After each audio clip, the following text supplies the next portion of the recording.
Les quartiers populaires et Saint-Denis, en tout cas, c'est l'exemple que je connais le mieux, sont abandonnés par les politiques publiques.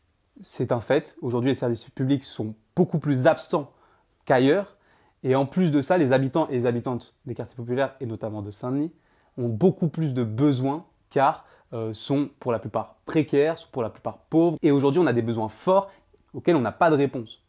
Et ces réponses, elles ne sont pas données par les pouvoirs publics, par les hommes et les femmes politiques qui ne prennent pas les décisions, qui ne font pas vivre ces besoins, les réponses à ces besoins dans nos quartiers. Dans une maison de quartier, j'avais des petits, je connaissais leur situation, je savais que les parents étaient à la distribution alimentaire, ils habitaient dans un hôtel et que en fait c'était pas du tout une exception. Quand je suis rentré dans le collège dans lequel je travaille, je vois que c'est peut-être 15% qui ont 15-20 même plus qui ont besoin d'un accompagnement personnalisé. C'est ça en fait le quotidien quand on est habitante de quartier populaire, c'est ça la norme. J'ai grandi à Saint-Denis, je suis responsable d'une association sur la ville, je suis assistant d'éducation également sur la ville et enfin je suis membre du bureau de la primaire populaire. Et j'ai eu la chance dans mon parcours d'être moi rentré à l'université Paris 8 qui est aussi sur Saint-Denis et d'avoir fait une formation en sciences politiques qui m'a permis d'avoir des outils pour comprendre les mécanismes derrière ces discriminations, qui m'ont permis de comprendre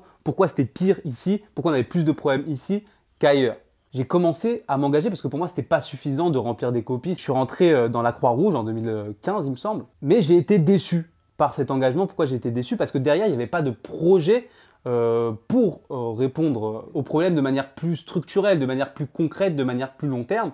Et en fait, on faisait que répondre à des urgences qui n'étaient juste pas prises en charge par l'État. J'ai aussi eu un engagement à la fac. J'ai fait partie de mobilisations étudiantes, notamment la première que j'ai faite, c'était celle concernant la loi travail, contre la loi travail en 2016. Notamment, là, pour le coup, il y avait vraiment un projet politique qui était très important, qui était même très riche. Mais par ailleurs, quand je suis entré, j'ai subi une violence symbolique qui était liée au fait que c'était un monde très politicien, où je ne comprenais pas ce que les gens disaient. Il y avait un vocabulaire qui était très technique qui était employé. Il y avait des modes de prise de décision que je ne comprenais pas, où c'était toujours les mêmes finalement qui prenaient la parole et tout le monde ne participait pas.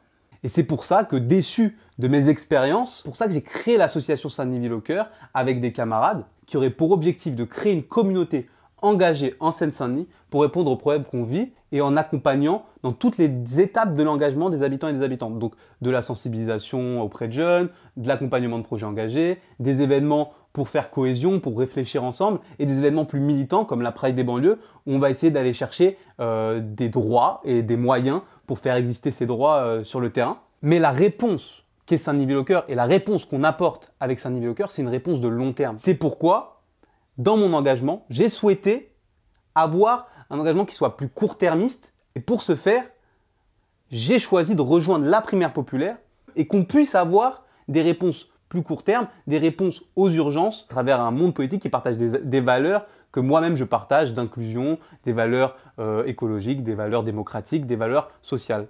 Il y a notamment la prise en compte du vote blanc dans le vote, chose qui pour moi est pertinente, est un outil qui est peut-être pas à mes yeux le plus efficace, car pour moi, il faudrait peut-être revoir tout simplement soit nos modes de scrutin, soit nos modes de désignation. Par exemple, je trouve que le tirage au sort est un mode de désignation qui pourrait être très démocratique, car permettrait beaucoup plus de représentation de la société.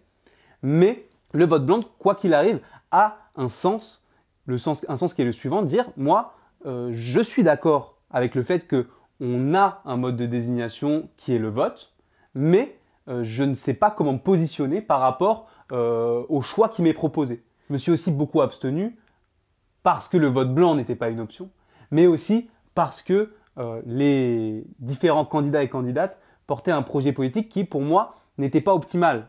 J'ai la conviction que si on répond aux problèmes de ceux qui en ont le plus, c'est comme ça qu'on va pouvoir trouver les réponses universelles pour faire une société, pour faire advenir une société dans laquelle chacun et chacune aura sa place.